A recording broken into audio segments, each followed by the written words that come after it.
one of the things I show here. So just rendering various different texts. So one of the things with Scenic, it is a very low-level sort of library. You have to do a lot of things yourself. There's no like gestures and stuff built in. And so when you're rendering text, what I'm providing here is like the exact location on the screen of where to put it. So it's basically all like absolutely positioned. But you do have some things that are kind of similar to HTML and CSS with like the text alignment and base. That's based on that. Let's see. Get the current song. One of the other cool things I did, so this is the message that's received when you're updating the song, and I have a feature to actually like blacklist some album art if I don't like seeing it all the time. So, and that's driven by a, what's it called? Oh, like SQLite database. So it starts to download here. Adjusting the size is really easy because I just adjust the parameters because Pandora has, I can receive like a 500 by 500 pixel image all the time. And then I just download the cover image in a task with Finch. And then after that, I just send a message back to the process that started the task with the actual image there. And then it stores it in a file cache in case it needs to be reread later. And so the file cache, I think, is in this project also. This is just a little file that I think is just kind of cool. So you're just storing, in this case, 5 files on the file system. And you're just checking if it exists. So one of the things is here is I hash it with SHA-256 and encode it, and that's how I get the file path that I'm storing it in. And then whenever we have more than that 5 files, we're just removing the excess files. Okay, and then, the icon component in Launcher real quick. So inside Launcher, we have icon component. So I named this Scenic Control because I eventually want to make it easily usable as a library. But right now, it's just in my project. So this is basically a PNG button-based component. So you're passing in 2 different icons, one for the normal state and one for the press state, and then like an on-click handler. And there's some init stuff, and you're rendering like the main graph here from this render function, which is a little bit lower. And then you're doing push graph on it, which is what actually causes it to update the display. And there's 2 different inputs we're handling here. So the one here is saying that this is handling a button that's being pressed. And so it is, we do a render where we're passing true as the button to press state, and then we're recording the time, and then we render the graph. And so when we're releasing, which is the 0 here, we're checking if the press time if it wasn't set, we're saying we're waiting for this full minimum press time. So basically, this is so that the button, you can actually see the button being pressed, even if you're just doing a really quick tap or click. So, because otherwise it wouldn't be able to tell if you press the button. Okay, so I use that in a few. So that's driving these buttons here on the screen, which is a little bit of lag. Okay, so let's continue. So next up is the Pomodoro Timer. So one of the things I like about this is that it's configurable,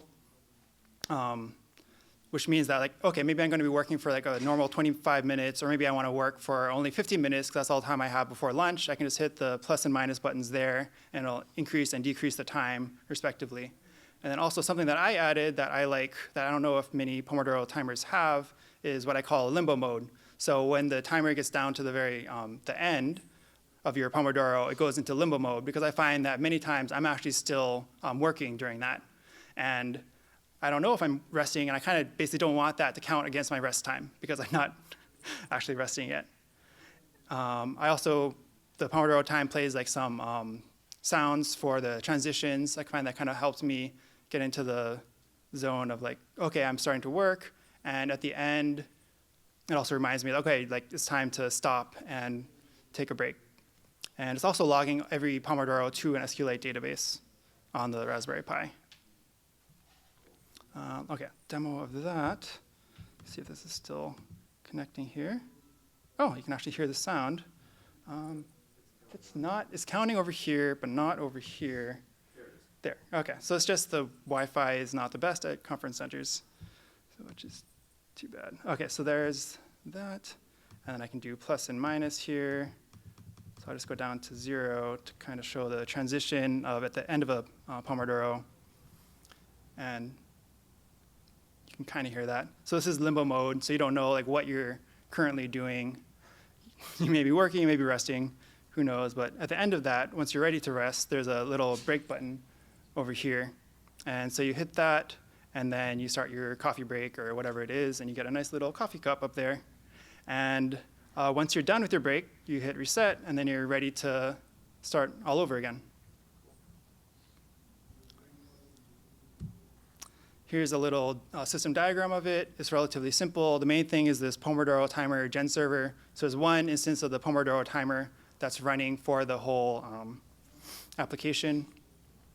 And basically, any component that wants to receive updates about that, basically it subscribes to updates. And then whenever it's ticking or any other event that happens in the timer, it notifies all those subscribers of the new state is like by passing like a struct.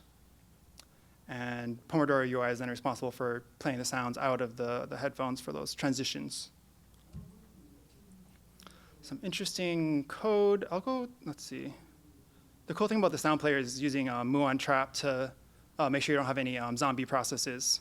But I'm just going to use the Scenic Renderer behavior, which is in my Pomodoro timer. So,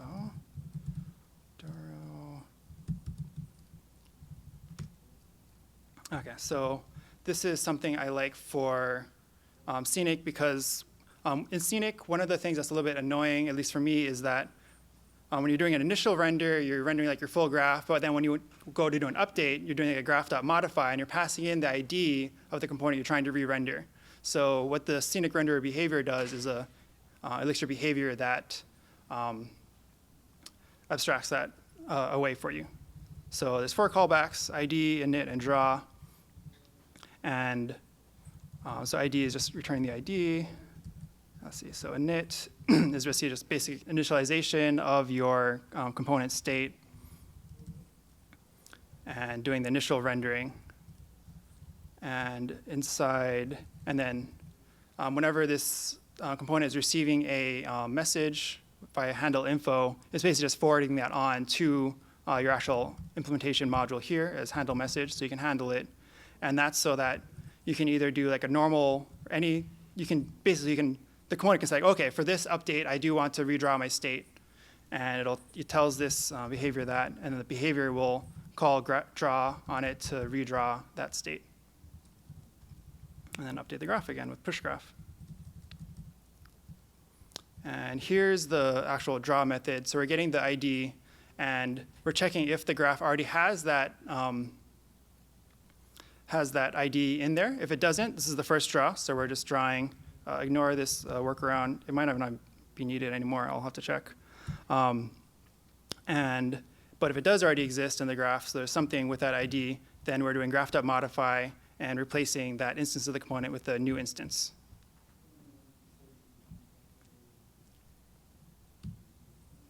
OK. And solution number 3 is the meeting indicator light. So this has a few states. So it has light is off. And then when I press on, it'll turn red to let my wife know that I'm on a call. And when I press off, it'll flash green 3 times and then fade off. So let's try that here. So press on, and there it turns on, flashes 3 times, lets my wife know that I'm on the call. The image is not loading. That's OK. And then when I'm done, there we go. Done. Sometimes it's like if it's a long Zoom call, it can be kind of nice to be able to hit this off button, and then the light will flash green, and after the Wi-Fi delay at least, and then can relax and do something else after the end of the call. Shucks, it's not working. There we go. OK. Thank you.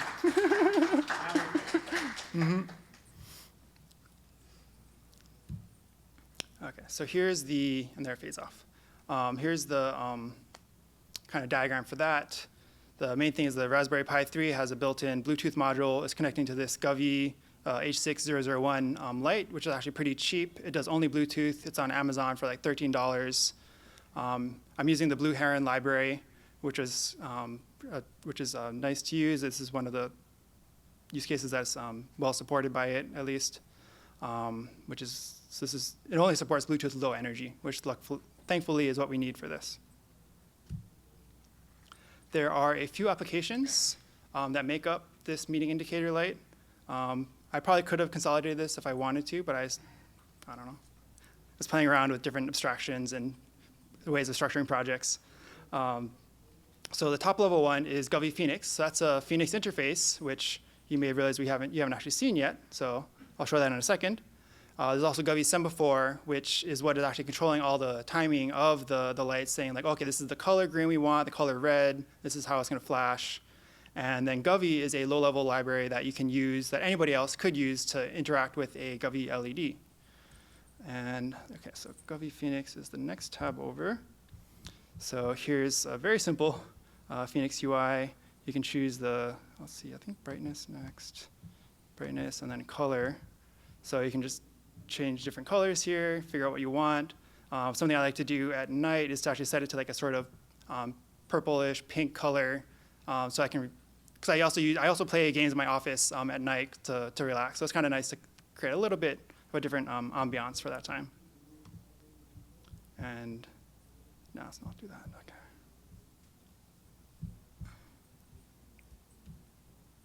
And let's see, some interesting code here.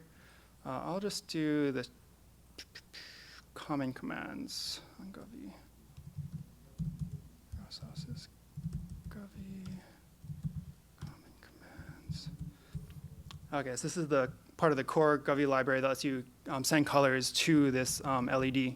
So there's a bunch of constants at the top, command indicators saying like, okay, we're sending a command. It's always the same for everything we're sending. There's different types of commands. We're changing either power, brightness, or color.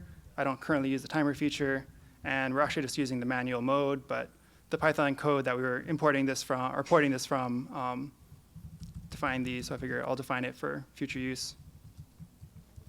Okay, so we're sending a color. We're passing in basically an RGB triplet. So FFFF is full white, FF000 is red, and similar for the other colors.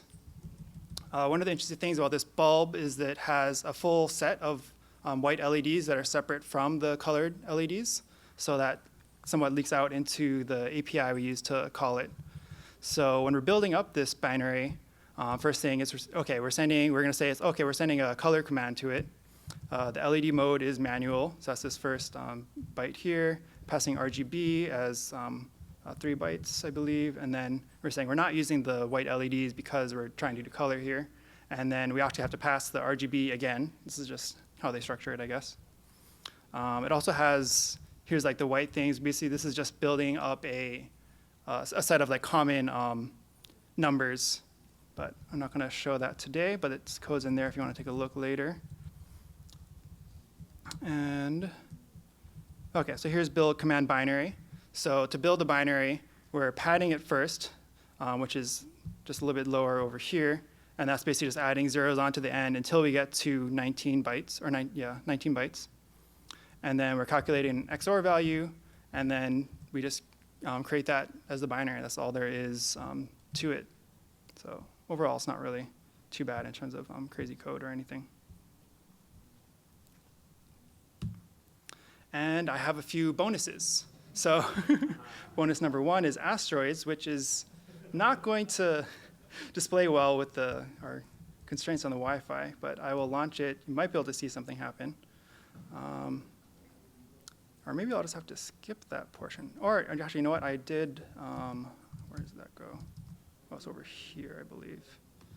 OK, so this is a version that's running on my laptop, so I won't have any delay. So I have asteroids, a little loading indicator. It's just a clone of the 80s game Asteroids. You can fly around like in a ship and shoot asteroids. So it's not really the best use of Scenic. Scenic is more for like industrial UIs, but you can do some games in it.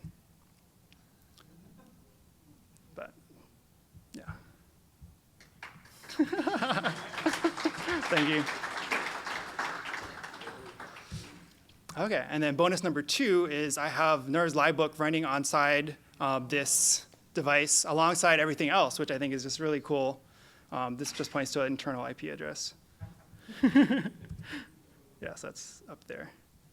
Okay, so here's Livebook running on top of my Raspberry Pi. I have 2 demos here. First is the simple demo here. Make this a little bit larger. So you can do normal Livebook stuff. So you can do like puts, you can do some basic math, 3 plus 6 or 15 is like 18. But the really cool stuff, I think, is interacting with the hardware that's already on the device. So the main one would be like this start meeting command. So if I call this, I can turn the LED on right here. And then similarly for finishing. So you could use this to like do something more like rapid prototyping of a different code you're trying to do, trying to tweak a module, and then run it immediately. And you can check the logs if you want. The Govy stuff is actually really noisy. So there's a bunch of connection, disconnection stuff here. And you can play sounds. Okay. And then the other one is for my Pomodoros. So on here, so remember how I said I'm logging all my Pomodoros to an SQLite database on the Pi? So I can interact with that through Livebook on here, because it's just using this SQLite 3, EctoSQLite 3 library, I believe. So I can fetch all the Pomodoros. I can look at all the fields that I have. It's basically like started at, finished at, rest started, rest finished, and total seconds of the Pomodoro. So that's, I think, 30 minutes there. I can check like how many I have logged total. There's 85. I can check which ones have finished, if they have a finished at. And so I can see like how many of those there are. And then I can do some basic analysis here to get the min and max, but I'm going to kind of skip over that. And on values here, I'm building up a set of, wait, let's scroll down, a basic thing of, to do some analysis, like how many minutes it's been for each Pomodoro, how many hours it's been. And so I can use that with Vega Lite to create a rather basic graph. But this one's a bar graph of the Pomodoros and how long each of them were. So you can see most of them are at the 30-minute mark, and then I did one that was 35, but you can see it over time. And then you can do other graphs like Pomodoros per day. So this one is doing an ordinal graph, and so you can see like how long I worked each day. Although this is like combining like multiple weeks, because it's not like doing it by time, but it's just so every Monday. So I've only been logging for like a week, as you can see here. And then also it's not even capturing the time that I'm resting or limbo time, but I could add that with some more analysis. Okay. So a little bit about Scenic. So Scenic was built by Boyd Molterer. It's released during ElixirConf 2018. It was a fantastic talk. It targets IoT and desktop devices, mostly like industrial type use cases. It's going to be part of this Crichton operating system that he's building. It looks really cool.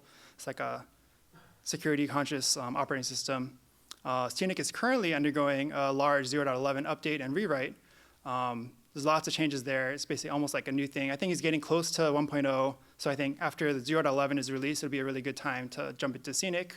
If you're interested in that, you should join the Scenic channel on the Elixir Slack. So I think Scenic is really cool, partially because I just really want to have other ways to build interfaces besides web-based technologies. And I don't like running a browser on the Pi just for a display. And Scenic and Nerves is less than the Electron minimum size, which is kind of blows my mind, just because Scenic and Nerves is an entire operating system. And then Scenic has other good things, like it's good against errors and has some kind of nice primitives. And you can build composable UIs on it. You can take one scene and then scale it down and embed it in another scene, and then like rotate it, and it'll handle like the click transforms and stuff for you. You may have noticed there was quite a number of arrows pointing at my headphones. The reason for that is because I have like a little audio mixer on my desk that controls the audio for all 3 computers and then puts it into my headphones. And I just like having analog interfaces.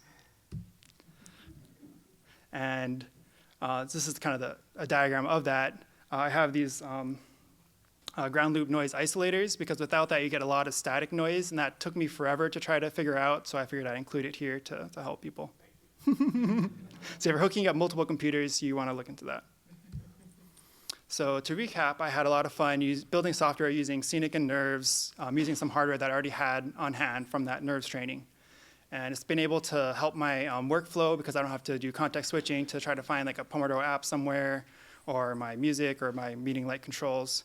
And I just really enjoy being able to use software that I built every day. That said, there were some challenges along the way. So it can be a lot of work to manage all the dependencies I have. Some of that is self-inflicted with all the different repositories I created. But some of that is somewhat inherent. One thing to note, if you are trying to run multiple applications on a single Beam instance, like on this Raspberry Pi, all the applications you can't have multiple versions of a library. So you can't have Phoenix 1.5.1 or 15.1 alongside 1.15.2 or whatever. So you have to upgrade everything all at the same time. And also managing all this Elixir configuration, because some of my code is more reliant on that than it ideally would be, it can be a little bit of a chore. Because I wanted all these applications to be able to run independently as well, so people can try out Scenic or whatever. So here's some future work that I want to do. I want to auto-sleep the screen if I'm not interacting with it, have the music auto-pause after a few hours. Maybe rather than just sending these like random commands back and forth between piano CTL and piano UI, I want to have some sort of like shared state or something more elegant, I guess. And then the big one is that I want to come up with some sort of excuse to use Membrane in this project, because Membrane is an audio-video processing framework that just looks really cool to play with. So, also, my Scenic Companion can become your Scenic Companion. These are all the repos. It's all open source. There's quite a few. And I also want to say a big thank you to all the maintainers. These are all the libraries that I depend on directly. None of these are the transitive dependencies. There's a bunch on there. You should check some of them out. And thank you for coming.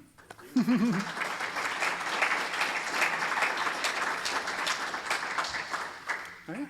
Any questions? Yes. Do you have any future plans for some type of home automation that you'll integrate there as well, like controlling other lights or thermostats and stuff that might be alongside this, or do you think it might get too busy for you if you want to keep it more streamlined? I would love to do that. It's about finding a hardware that is easy to kind of pull in and use without, and there is like a little space on the bottom left that isn't used, so that might be a candidate. Yes. How do you start it up? Do you have to have the desktop client running first, or like, do you turn it No. off at night? You said the screen doesn't. Oh, no, I don't. Oh, I don't. Yeah, I put it to sleep at night. But starting it up is really easy. I'll just restart it here. So because I'm not actively writing to the SD card, it's generally mostly safe to do that. But right now, it should be booting. I can't see it. It probably takes about 30-ish seconds to boot up. Yeah. Normal. But I'll come back up to the launcher. Oh, okay. And then it comes back up to that, because you have the desktop client, the controller, right? Yeah. And so it'll still. So I use libcluster to reconnect those. Okay.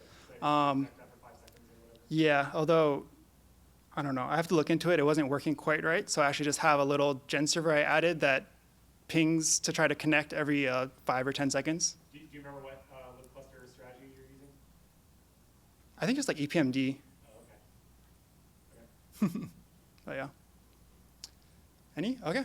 Hassan? Did you run into any gotchas when you were doing that, or setting that up? For me, for like the whole project, or? Or I guess the communication between the devices. Nothing I think I would call a gotcha. It's just about learning about how to do that. I'm just using a basic like RPC call, I think. So it's pretty naive, I guess. Yes. I noticed you had the Crytan logo on that website you were doing. Is that the web driver? Yes, so that is going to be coming out soon, is what Boyd asked me to say. But yeah, so what this is doing is actually relaying. So it's going from the device here up to his relay server, and then to my computer. So you could be accessing this device from anywhere if you are logged into this account here. So yeah, stay tuned for that. Do you happen to know if that's like, is that like a canvas or is that? It is a canvas. Yeah, canvas.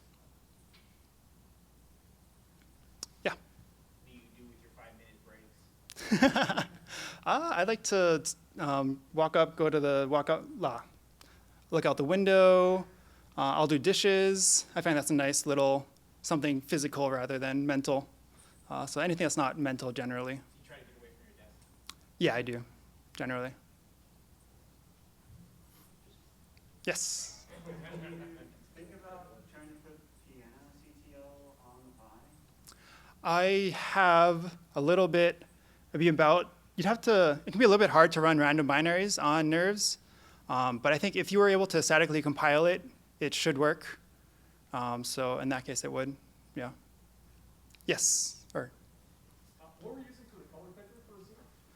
the color picker, I think that's the default color picker. I think it's just like a default color picker in whatever browser I'm using, which I think is Safari, if I'm correct. But this is using Tailwind styles generally here.